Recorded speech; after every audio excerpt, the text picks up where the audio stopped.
On se retrouve ici au cœur du hackathon. Vous le savez, ça fait 6 heures, on est au quart de cet événement, 6 heures que le hackathon a débuté. Ici, on redessine ou on dessine tout simplement le futur de l'optique. Et on vous avait promis, puisque ce hackathon voit 5 équipes se challenger autour de projets à venir, on vous avait promis d'aller au cœur d'une équipe. On est ici entouré de Maureen. Bonjour. Bonjour Maureen, et de Céline. Voilà, alors elles ont des profils très différents. C'est le principe du hackathon, d'avoir des équipes constituées de parcours, de personnes avec des parcours différents, c'est ça Maureen, vous faites quoi dans la vie? Je suis en Master 1 en design interactif. Et vous Céline? Moi, je suis professeure de marketing et cliente.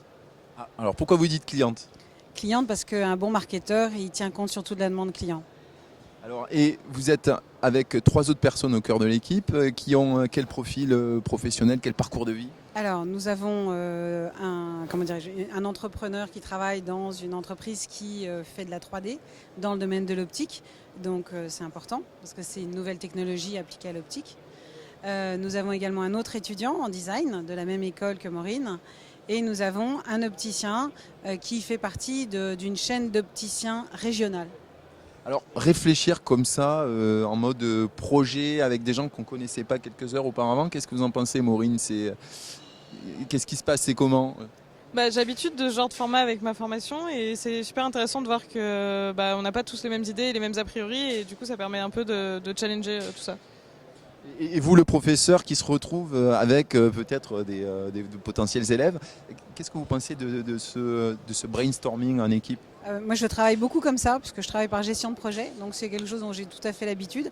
Et je trouve ça super enrichissant, justement, d'avoir différents profils et différentes tranches d'âge, parce que justement, on a beaucoup de choses à mettre en commun. Alors justement, vous en êtes où? Vous avez avancé ou pas? Est-ce que le stress est déjà là dans ce hackathon? Comment ça se passe? Pour le moment, il n'y a pas trop de stress parce qu'on est au début, mais c'est bien parce qu'on a pu identifier des faits, des acteurs, des événements et on a eu un contexte donné. Donc pour le moment, ça se passe bien. Oui, on voit pas mal de dessins, de post-it, de schémas. Qu'est-ce que c'est? C'est le chemin que vous êtes en train de suivre? L'idée, c'est nous, on est dans le modèle start-up. Donc, il faut qu'on invente, en fait, la start-up qui va, en gros, pas révolutionner, mais faire avancer le métier de l'opticien et dans une direction ou dans des directions qui soient les bonnes par rapport aux évolutions qu'il y a aussi bien sur le plan technologique que sur le plan commercial.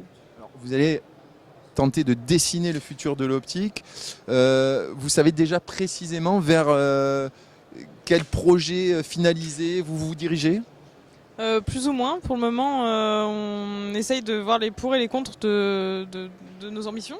Mais du coup, on a identifié qu'il y avait 2 écoles dans l'optique et il y a ceux qui font l'opticien traditionnel et il y a l'opticien qui utilise les nouvelles technologies. Et l'idée, ce serait de pouvoir combiner les deux et pas qu'ils s'opposent en fait. Et vous pensez que quel parti va l'emporter? Alors justement, l'enjeu, c'est qu'il n'y ait pas un parti qui l'emporte, mais au contraire qu'ils soient complémentaires et que les uns n'aient pas peur des autres et qu'au contraire, ils trouvent chez les uns, chez les autres, de quoi avancer ensemble. Alors vous allez passer quand même toute la nuit ensemble, il faut le rappeler. Vous l'appréhendez ce moment-là sans dormir, à réfléchir pour livrer le produit final? Parce que c'est le principe du hackathon. Hein. Absolument. Alors c'est vrai que ça a un peu étonné mon entourage quand j'ai dit qu'à 57 ans j'allais faire un hackathon. Mais bon, justement, c'est pour ça que je le fais. C'est-à-dire que c'est aussi se lancer des petits défis personnels, à la fois professionnels et en même temps juste un défi personnel.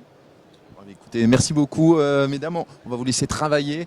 La nuit, on n'y est pas encore, mais on est en fin d'après-midi. Et de toute façon, on reviendra parce qu'on a hâte de voir comment les équipes vont progresser, quelles idées vont émerger de ce brainstorming géant qu'est le hackathon ici sur le Silmo Next, sur le salon Silmo.